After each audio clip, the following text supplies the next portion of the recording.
Tapi Ibu Maliki ini kisah nyata, dan saya pernah bertemu keluarga ini, dan saya sangat menyayangi keluarga ini.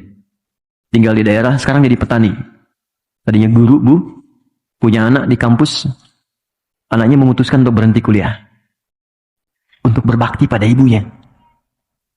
Ibunya kena diabetes, dan sudah berpengaruh pada organ, jadi mata udah nggak bisa melihat jelas, telinga sudah tidak bisa mendengar dengan baik.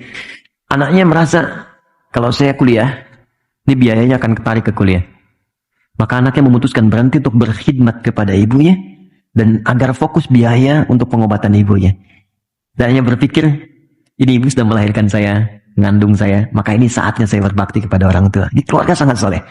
Dan Masya Allah, ibu ini tidak pernah mendengar kajian sampai ke telinga beliau, kecuali pasti ingin minta diantar oleh suaminya datang.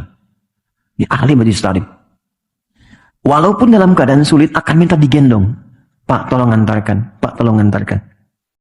Antar pakai motor dan sebagainya. Tapi apa yang terjadi? Senin saya ditelepon, saya masih ingat dulu saya pulang dari Tripoli, ditelepon sore-sore. Tiba-tiba sembuh.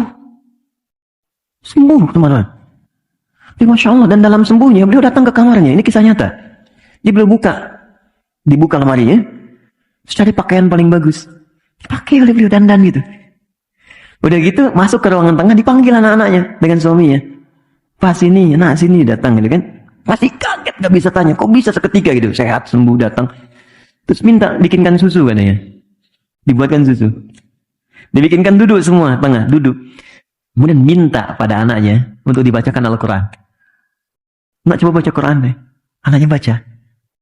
Allahu Akbar, saat baca, semua masih heran, masih menikmati bacaan. Tiba-tiba, tangan yang menggenggam anak dan suami itu menjadi kaku.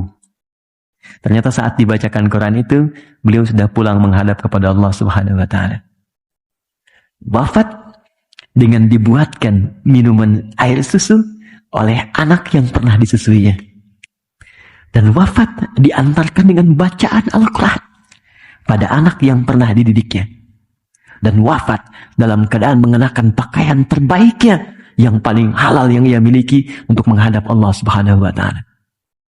Karena itu Allah katakan, kamu kenakan pakaian paling bagus ketika berjumpa denganku. Karena itu mungkin saat terakhir engkau hidup di dunia menjadi hamba dariku.